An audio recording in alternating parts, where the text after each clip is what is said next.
Hello guys, welcome back to channel. मेरा नाम है सौरभ, आप देख रहे हो लाइफ एक्सप्लोड। और वादे के मुताबिक मैं वापस आ गया हूँ एक बेहतरीन नए ब्लॉग के साथ आप लोगों के सामने। और आज मैं लखनऊ के एक बहुत ही फेमस जगह पर हूँ, इसका नाम है छतर मंजिल। और ये मेरे पीछे आप बोर्ड लगा हुआ है, देख सकते हैं, इस पर लिखा हुआ है बड़ी छतर मंजिल। तो छतर मंजिल एक ऐसी इमारत है जो अबेंडेंट है, जिसको मतलब अब कोई यूज़ नहीं है, इस इमारत का बंद पड़ी है ये इमारत। पर ये है बहुत ही खूबसूरत और बहुत ही बड़ी इमारत है। तो मैंने सोचा क्यों ना आज इस इमारत में आते हैं और देखते हैं इस बिल्डिंग की स्पेशलिटी क्या है और यहाँ पर कैसा क्या स्ट्रक्चर है। और यहाँ पर अभी कुछ दिनों पहले कुछ नई चीज़ें मिली हैं, तो वो भी हम देखने की कोशिश करेंगे। तो बने रहिए हमारे साथ इस ब्लॉग में अंत तक और देखिए इस ब्लॉग को पूरा। मैं आपसे प्रॉमिस करता हूँ कि आज आपको बहुत ज़्यादा मज़ा आने वाला है इस ब्लॉग में। तो चलिए शुरू करते हैं। तो आगे बढ़ने से पहले मैं आपको छतर मंजिल की थोड़ी हिस्ट्री बता देता हूँ। यहाँ का इतिहास क्या है, इसे किसने बनवाया था और इसको बनवाने का पर्पस क्या था, तो वो मैं आपको बता रहा हूँ। पहले आप वो देख लीजिए। छतर मंजिल का निर्माण नवाब सादत अली खां ने 1798 से 1814 के बीच में अपनी माता छतर कुंवर के नाम पर करवाना आरंभ किया था, परंतु इसे बादशाह गजाउद्दीन हैदर ने 1814 से 1827 के बीच में पूरा किया। नसीरुद्दीन हैदर ने 1827 से 1837 के शासनकाल में इस भवन को पर्याप्त रूप से अलंकृत किया। कहते हैं कि छतर मंजिल के भूतलों की दीवारों से गोमती नदी का पानी टकराता था, जिससे इस भवन में हमेशा ठंडक बनी रहती थी। इस भवन का उपयोग मुख्यतः अवध की बेगमों के निवास के लिए किया जाता था और ये उनकी आरामगाह थी। आप लोग ये पीपल का पेड़ देख रहे हैं, ये कितना पुराना पेड़ है। और मुझे तो लग रहा है कि शायद ये अवध के नवाब जब होते होंगे उस वक्त से अभी तक ये लगा हुआ है, क्योंकि इतना विशाल और इतना बड़ा है। तो मुझे नहीं लग रहा है कि ये कुछ वर्षों का पुराना है, इसकी उम्र भी बहुत पुरानी लग रही है। तो शायद ये उस ज़माने का पेड़ होगा जब अवध के नवाब यहाँ आया करते होंगे अपनी बेगमों के साथ में। तो ये कुछ उस वक्त का ही पेड़ लग रहा है। और ये स्ट्रक्चर आप देखिए, इसको देख के अंदाज़ा लगा सकते हैं कि ये कितना पुराना है। लेकिन अभी ये जिस हालात में है उससे देखकर मुझे इतनी खुशी नहीं हो रही, क्योंकि मुझे लगता है कि ऐसी इमारतों को अगर जिनका संरक्षण हो रहा है तो इन पर ध्यान देना चाहिए। ऐसी जर्जर हालत में इन्हें नहीं छोड़ना चाहिए, क्योंकि ये अवध की शान है, हमारे लखनऊ की शान है और इनसे ही हमारी पहचान है। खैर, इस बिल्डिंग को अबेंडन करने से पहले, मतलब इसे बंद करने से पहले पूरी तरह, ये एक ऑफिस था। और ये किस चीज़ का ऑफिस था, उसका बोर्ड यहाँ पे लगा हुआ है, आप देखिए। ये था council of scientific and industrial research. The central drug research institute was declared open on Saturday 17 फरवरी 1951। और इसका जो इनाग्रेशन हुआ था वो था प्राइम मिनिस्टर जवाहरलाल नेहरू के द्वारा हुआ था। इसका जो है वो इनाग्रेशन हुआ था।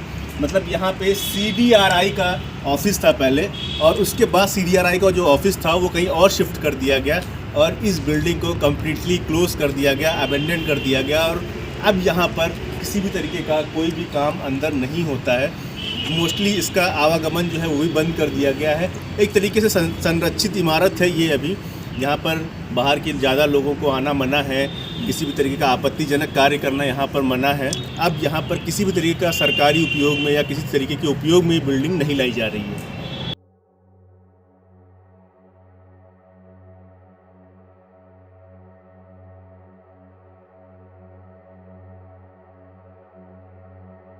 और जैसा कि मैंने आपको पहले ही बताया कि ये पूरी बिल्डिंग जो है यहाँ के जो नवाब थे उन्होंने इसलिए बनवाया था कि उनकी रानियाँ जो है यहाँ पर आराम कर सके। मतलब ये उनकी आरामगाह थी।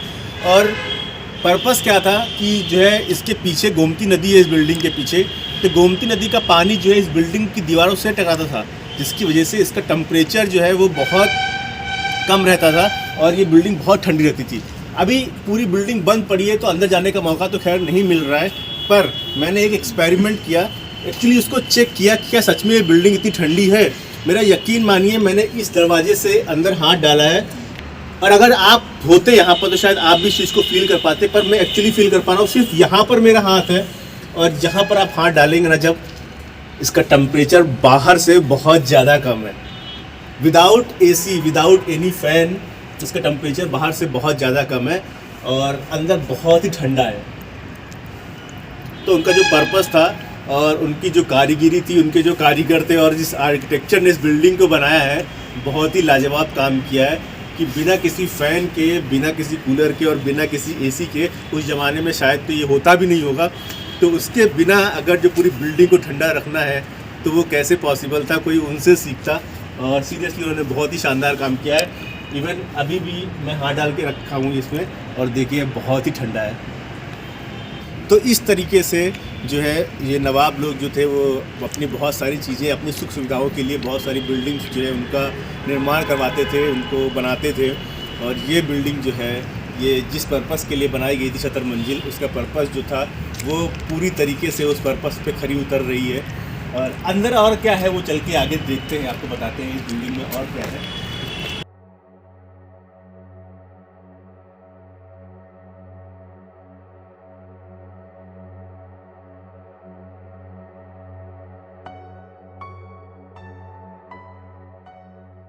तो बड़ी कोशिशों के बाद जो है वो हमें छतर मंजिल के अंदर एक फ्लोर पे जाने का मौका मिल रहा है। वो हम चल रहे हैं यहाँ से और आपको दिखाते हैं छतर मंजिल के अंदर कैसा क्या सीन है।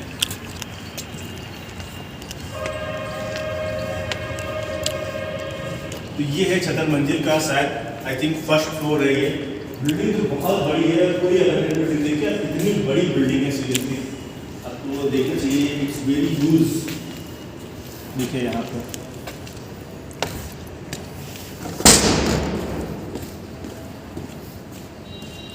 ये पूरी बिल्डिंग जो है वो खाली पड़ी हुई है और बहुत सारे फ्लोर्स हैं इसके अंदर। मुझे तो कहीं मुझे लगता है क्या ऐसी बिल्डिंग में कहीं खो जाए उनके अंदर, पर हम पूरी बिल्डिंग अंदर घूम के आएंगे। देखिए जरा यहाँ से भी आप देख सकते हो, ये नीचे भी बहुत सारे फ्लोर्स इसमें बने हुए हैं और इधर भी बहुत सारे फ्लोर्स बने हुए हैं।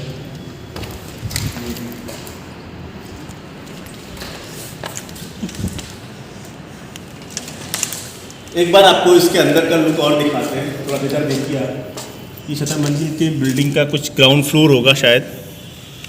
यहाँ से आप देखिए कुछ ऐसा था अंदर से। आप देख सकते हो कितना ह्यूज बनाया था इसे उस टाइम पे, और यहाँ पर कैसी कैसी चीज़ें हैं और क्या क्या बना हुआ है यहाँ पर।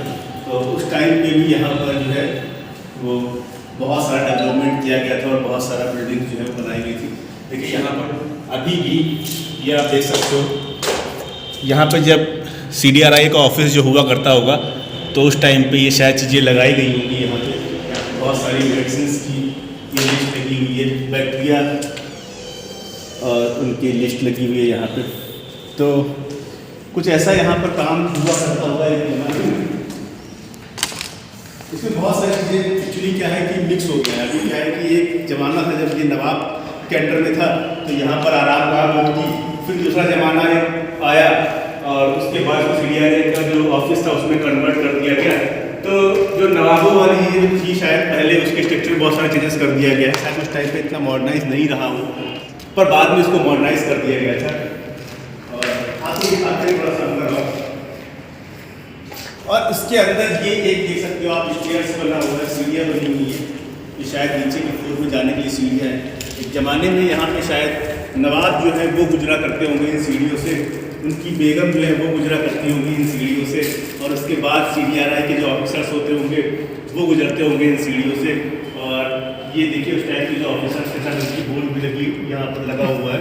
Doctor Vita Chaturvedi, doctor Manju Waike, doctor Jayant Sarkar, ये सब CDRI के ऑफिसर हुआ करते होंगे।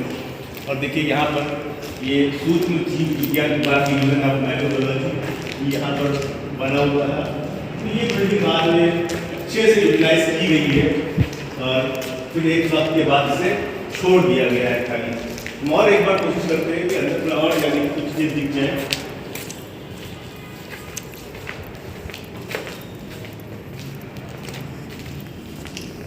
तो ये है बिल्डिंग के फ्लोर। देखिए हमें नीचे से मौका नहीं मिला था इस बिल्डिंग के अंदर आने का, पर एक फ्लोर साइड से आने के बाद जो है हमें जब मौका मिला तो अभी हम पूरा फ्लोर अंदर जा सकते हैं और पूरी बिल्डिंग को अच्छे से एक्सप्लोर कर पा रहे हैं।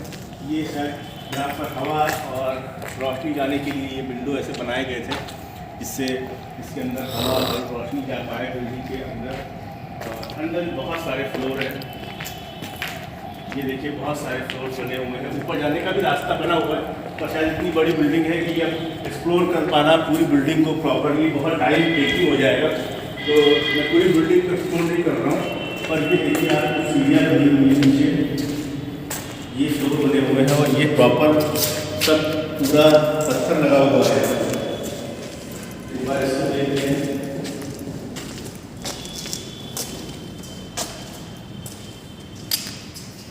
आप इसकी भव्यता को देख कर अंदाजा लगा सकते होंगे कि जिस जमाने में यहाँ पर नवाब रहा करते होंगे, उनकी रानी रहा करती होंगी, उस वक्त यहाँ पर माहौल क्या होता होगा। और उसके बाद जब विद्यालय का ऑफिस में बना, तो यहाँ पर जो ऑफिसर्स में घूमते होंगे, शायद इसी नाते से वो नीचे कैंटीन जाते होंगे, शायद यहीं पर चाय चुस्कियाँ लेते होंगे, घूमते होंगे, और शायद यहीं पर वो अपने जरूरी काम करते होंगे और घर जाते वक्त यहीं से वापस नीचे उतरते होंगे। तो ये कुछ माहौल है छतर मंजिल के अंदर का। आप देख सकते हो कि कितना खूबसूरत है ये और कितना भव्य है। लेकिन एक वक्त के बाद कहते हैं ना कि किसी भी चीज़ की वैल्यू जो है वो ख़त्म हो जाती है, तो इस बिल्डिंग की वैल्यू जो है वो ख़त्म हो गई, पर आज भी इसकी भव्यता का अंदाज़ा आप इसको देख के लगा सकते हो कि एक ज़माने में इसकी क्या वैल्यू रही होगी।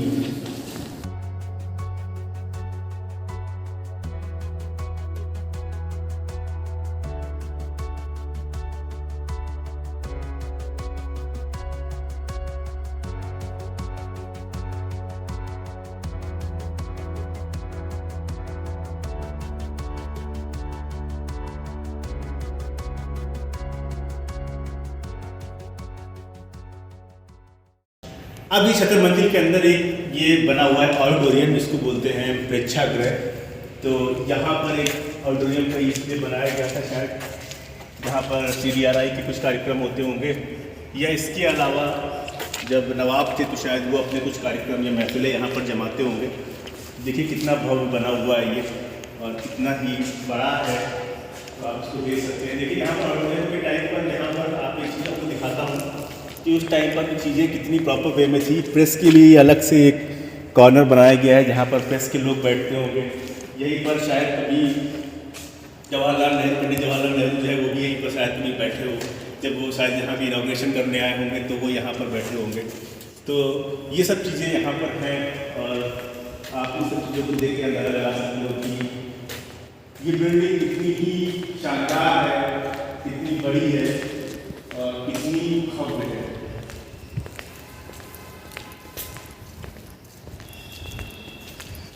वैसे तो इस बिल्डिंग में दिखाने के लिए बहुत कुछ है, बहुत बड़ी बिल्डिंग है, तो जाहिर सी बात है कि एक्सप्लोर करने में टाइम लगेगा उसे। पर आपको मैं कुछ चीज़ें दिखाता हूँ जो एक जनरेशन को, एक वक्त को जो है वो बयां कर रही है। आप मेरे सामने ये बोर्ड देख सकते हो, ये बोर्ड लगा हुआ है जो एक स्टैंडर्ड और बोर्ड है जिस पे आप कुछ लिख सकते हैं, कुछ पढ़ सकते हैं क्लासरूम की तरह। ये एक मॉडर्न बोर्ड है जिस पे आप कुछ लिख सकते हैं। पर आपको एक चीज़ दिखाता हूँ, ये पूरा रूम जो है एक तरीके से आप देखिए, पूरा रूम जो है ये प्लाईवुड से कवर्ड है, मतलब है ना, और ऊपर जो लाइट्स हैं वो लगी हुई है, इसमें अच्छा मॉडर्न सिस्टम है। पर इन सब चीज़ों को देखने से पहले आपको एक बार ध्यान देना होगा। ये देखिए, ये स्ट्रक्चर आप ध्यान से देखिए, ये कितना ओल्ड स्ट्रक्चर है जिसको बाद में मॉडर्नाइज किया गया है।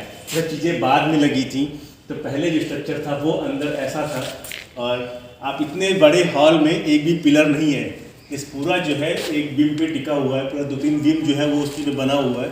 उसके बाद चीज़ों को मॉडर्नाइज कर दिया गया है। जब CDRI का ऑफिस था तो उसके बाद जो है तो बहुत सारा चेंजेस अंदर किया गया है। पर ये बिल्डिंग बहुत ही शानदार थी और मैं हर बार कह रहा हूँ, बार बार कह रहा हूँ कि इसको देख के मेरे अंदर से ऐसा निकल रहा है कि बिल्डिंग बहुत ही शानदार थी।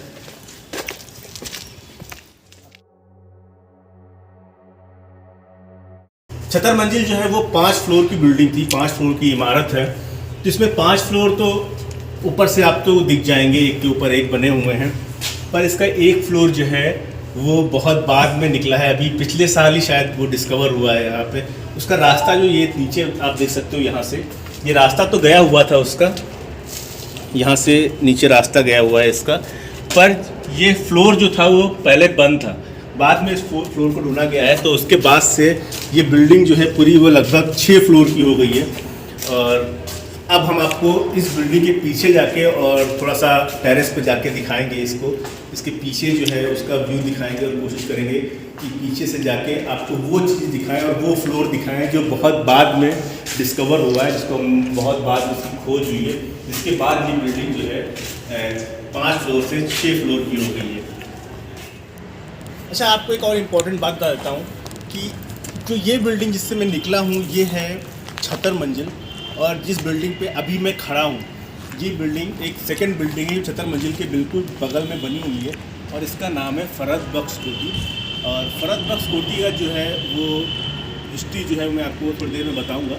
इसके पहले मैं आपको थोड़ा सा इसके पीछे का व्यू दिखा देता हूँ। अब नीचे से ये कनेक्टेड है दोनों बिल्डिंग्स की नहीं है ये मुझे नहीं पता है, और ये दोनों दिखने में तो अलग अलग ही है। ये बिल्डिंग जो है ये फरहत बख्श कोठी है, और ये बिल्डिंग जो है 76 मंजिल है।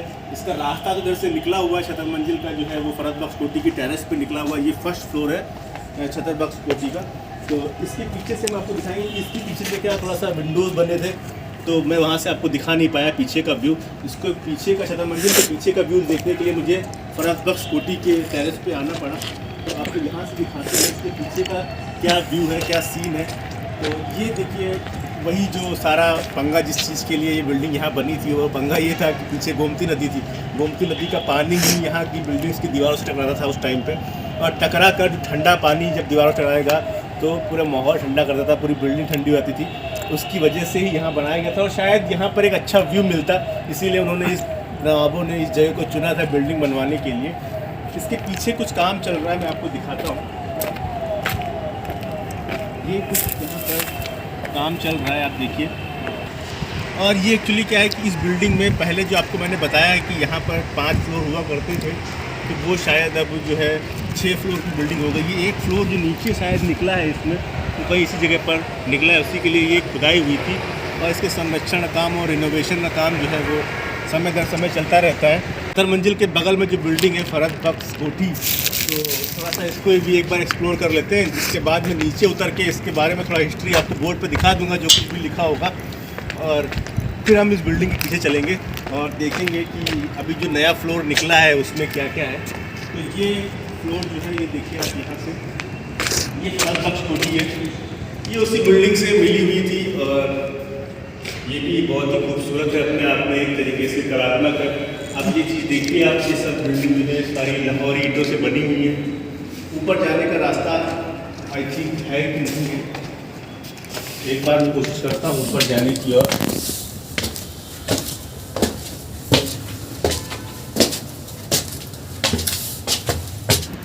तो हम आ गए हैं ऊपर, और यहाँ से देखिए ये व्यू कितना शानदार है।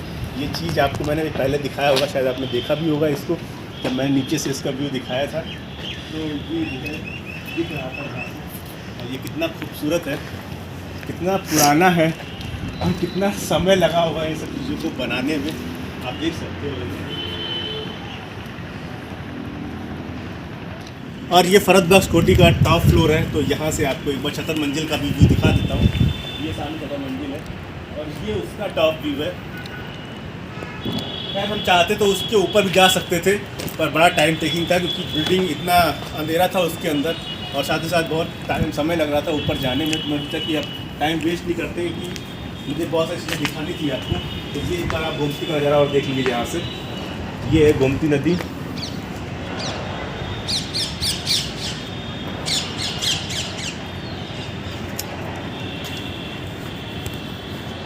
अब हम चलेंगे बिल्डिंग के नीचे, और नीचे जाने के बाद हम बिल्डिंग के बाहर जाके जो है पीछे जो नई एक फ्लोर मिला हुआ है उसको देखेंगे, और शायद कुछ और भी चीज़ें जो है वो इस खुदाई में मिली है यहाँ पे, तो उनको भी देखते हैं। और आपको थोड़ा सा चलते चलते मैं फरहत बख्श कोठी की हिस्ट्री बता देता हूँ। फरहत बख्श कोठी का निर्माण फ्रांसीसी जनरल क्लाउड मार्टिन के द्वारा वर्ष 1781 में अपने निवास के लिए किया गया था। इंडो फ्रेंच शैली में निर्मित इस मार्टिन विला को बाद में नवाब आशफुद्दौला ने खरीद लिया था। अपनी अस्वस्थता के दौरान ब्रिटिश रेजिडेंट की सलाह पर नवाब सादत अली खां इस कोठी में रहने लगे, जिससे उनके स्वास्थ्य को बहुत लाभ हुआ।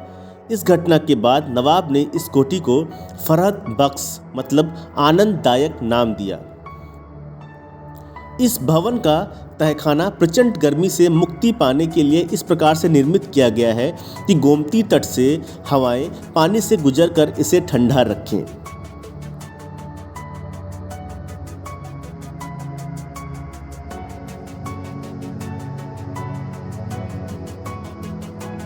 कहा यह भी जाता है कि फरहद बख्श कोठी को नवाब शहादत अली खान ने खरीद लिया था और बाद में नवाब गाजीउद्दीन हैदर ने इसमें और निर्माण करवाया।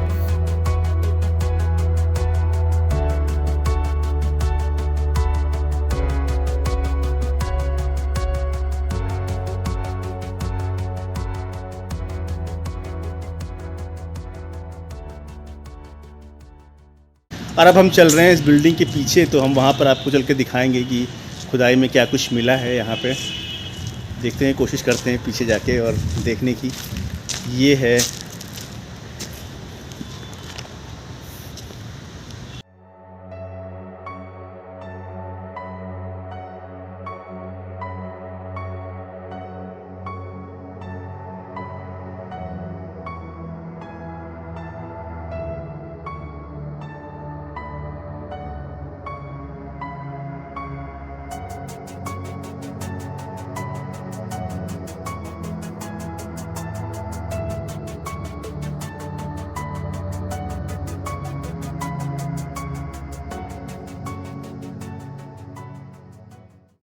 ये आप देखिए पूरा नीचे का जो फ्लोर है, ये फ्लोर बहुत बाद में निकला है खुदाई पे, और इसके पहले ये फ्लोर अभी तक जो था वो दबा हुआ था नीचे, मतलब ज़मीन के नीचे था।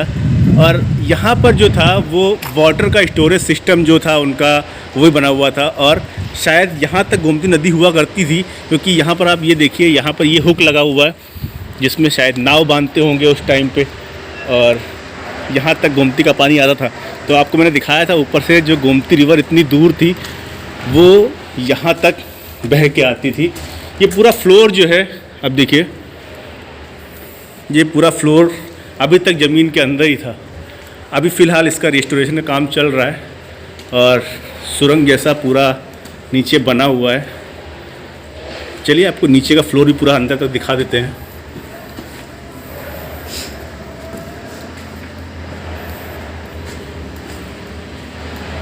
यहाँ तक जो है इन्हीं रास्तों से शायद गोमती नदी का पानी जो है वो बिल्डिंग के अंदर आता होगा, और इसको देख के लग रहा है कि ये पूरा एरिया जो है वो पानी में ही डूबा रहता होगा उस टाइम पे। आपको और ही दिखा देता हूँ, ये एक टनल है, आप देखिए ये टनल बनी हुई है यहाँ पे, और ये जो पाइप यहाँ से गया हुआ है, ये पाइप जो आप देख रहे हो ये गोमती नदी गया हुआ है। तो गोमती नदी का पानी जो है इस टनल के रास्ते इस बिल्डिंग में यहाँ तक आता था, और बाकी जो है यहाँ पर अंदर ये गहरी गुफाओं में पानी ज़्यादा था। अब किस लिए ज़्यादा था ये पता नहीं, इसके पीछे क्या टेक्निक थी, पर यहाँ पर पानी का जो है वो अंदर आवागमन का सिस्टम बना रखा गया है। अंदर बहुत अंधेरा है, ये देख सकते हो आप, काफ़ी अंधेरा है अंदर। तो कोशिश करते हैं एक बार अंदर चलते हैं और आपको दिखाते हैं। यहाँ पर देखिए ये सब फ्लोर बने हुए हैं,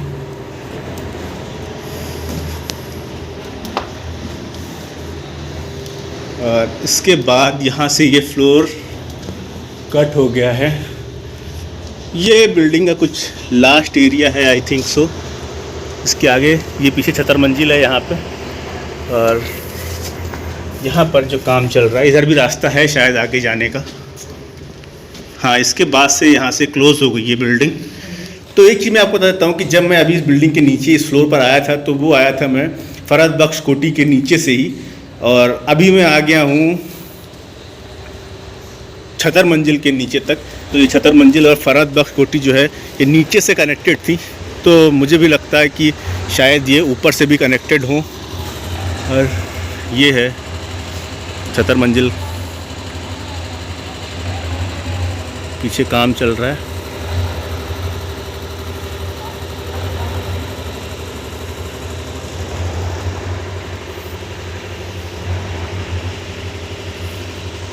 देखते हैं कि पीछे और क्या क्या है। यहाँ पर आपको ये फ्लोर दिखा देता हूँ मैं।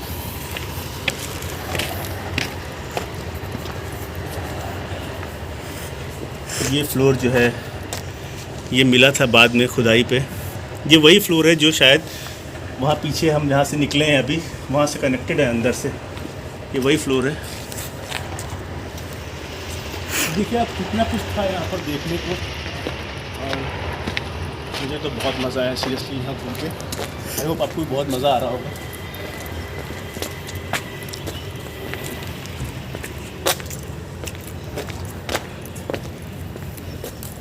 तो ये थी छतर मंजिल और फराद बाग स्कूटी जो इसके बाजू में थी, उसके बारे में मैंने आपको दिखाया।